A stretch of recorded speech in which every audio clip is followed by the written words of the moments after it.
Shënime dua t'i nis me një reflektim parathënës lidhur me disa simptoma të cilat më shqetësojnë dhe duhet të shqetësojnë çdo që është interesuar që gjërat të shkojnë më mirë në Shqipëri, jo të shkojnë më keq. Dhe besoj që edhe ndër ata që protestojnë, një pjesë duan që gjërat në Shqipëri të shkojnë më mirë dhe janë sinqerisht shqetësuar për si do të shkojë zhvillimi i investimit në Zvërnec, ndërkohë që një pjesë tjetër, pjesa dominante, nuk është se nuk duan që gjërat të shkojnë më mirë, absolutisht, por ashtu siç ata duan që të shkojnë gjërat, më e keqja vjen për Shqipërinë. Dhe këtu kam parasysh ato partitë e vogla që mbetën vogla apo që u bën vjetra, këtu kam parasysh prurjet që vijnë nga teritoret tjera, se çfarë lidhje kanë ata me këtë temë që ka të bëjë me Vlorën dhe që vetëm në Vlorë nuk ka shkaktuar asnjë lloj proteste sepse Vlora masivisht atje e do zhvillimin. Kjo është një pikpyetje të cilës unë nuk dua t'ja jap përgjigjen, por do ta lë pikpyetje. Dhe duke shkuar në Vlorë, dua të ndalem tek një simptom shumë problematike, e cila po forcohet dita ditës. Anullimet e rezervimeve për sezonin nga turistët e huaj. Kam marrë shumë mesazhe, por natyrisht që unë nuk mund të dalë dhe ta përdor këtë që të thuhet të ndalosh protestën se tu doj shpirti për hotelet, por nga ana tjetër nuk mund të ripa thënë që edhe në Vlorë dhe në Durrës ka pasur protesta të operatorëve turistik. Protesta sensibilizuese. Në Vlorë kanë qenë rreth 95% e atyre që zotërojnë hotele, restorante, bare, që janë bashkuar protestë sensibilizuese duke kërkuar mirëkuptim që sezoni të mos dëmtohet, sepse është një dëmtim i drejt për drejt për ekonominë familjare të shumë njerëzve të lidhur me turizmin dhe është një dëmtim i drejt për drejt për ekonominë lokale dhe për ekonominë kombëtare në tërësi. Domethënë, nëse ne do të ndalojmë që në Shqipëri të hynë ato para që do të hynë normalisht me sezon turistik të qetë, atëherë unë nuk e di se në favor të kujt shkon kjo. Nëse ka një agent protesta për të penguar Shqipërinë nga të katër anët dhe përmes pengesës për të krijuar një frustrim dhe pastaj për t'i bërë njerëzit që thonë hajde se po e heqim këtë qeveri vetëm që të na lini rehat, atëherë kjo është një agent që është jo e re, është një agent që është përdorur në vende të tjera, është një agent që është përdorur edhe këtu nga molotovarët, por që nuk ka për të funksionuar. Dëmi patjetër që do të jetë i madh edhe i panevojshëm sipas meje.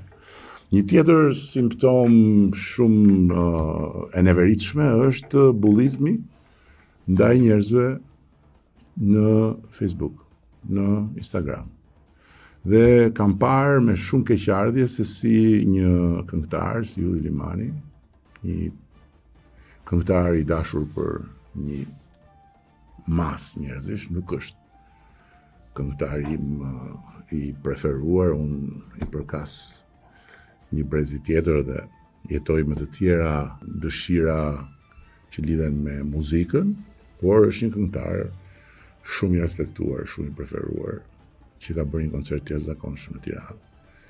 E kanë masakruar me sharje, me presione, me kërcënime për të anulluar koncertin. Dhe për të mos u dhënë njerëzve kënaqësinë që të kenë një moment të bukur muzike, sepse njerëzit do të fokusohen tek protesta.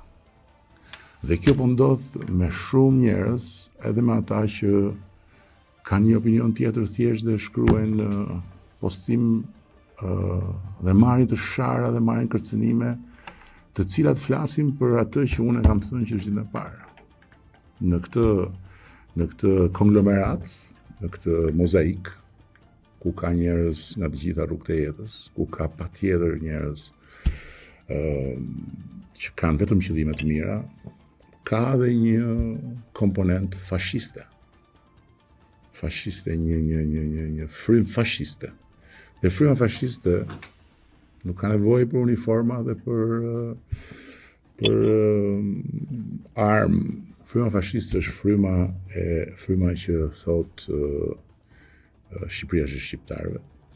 Pra, të gjithë tjerët jashtë nuk janë të mirëseardhur. Siç ishte Gjermania gjermanëve dhe u bë delja zez e Europës për vite të tëra pastaj. Greqia është e grekëve, thoshin këta hajvanët e agimit të artë që u bën një problem për Greqinë.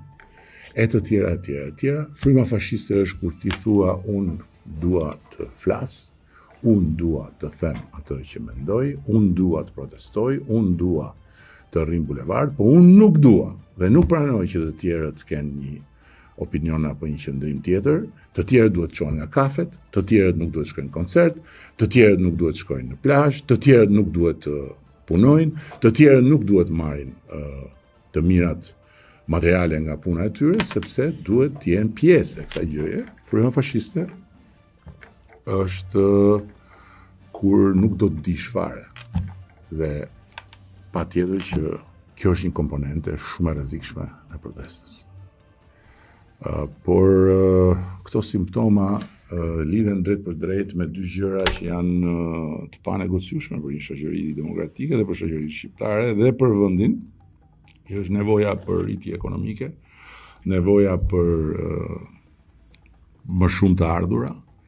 Dhe turizmi është një burim kaq i madh dhe kaq i rëndësishëm dhe këtë vit parashikohet të jetë një sezon më i suksesshëm ndonjëherë, por nëse kjo situatë do të vazhdojë dhe nëse anullimet do të vazhdojnë, ky nuk do të jetë një sezon i suksesshëm, ky do jetë një sezon i sabotuar nga vetë ne. Nga vetë ne. Një gjë e paimagjinueshme, por që faktikisht mund të ndodhi dhe simptomat janë. Dhe tjetra është e patolerueshme që një grup njerëzish, që një forcë njerëzish, që një parti apo një konglomerat partish, apo që nuk e di quani si doni, të imponohet pjesës tjetër duke i thënë që o do mendosh kështu si unë, o unë do të të sakatoj, do të të bullizoj, do të të kërcënoj. Kjo është fashiste, është skandaloze. Dhe kjo duhet ndalur. Dhe kjo ndalet duke mos u tërhequr përpara këtyre lloj presioneve dhe përpara këtyre lloj hajvanëve.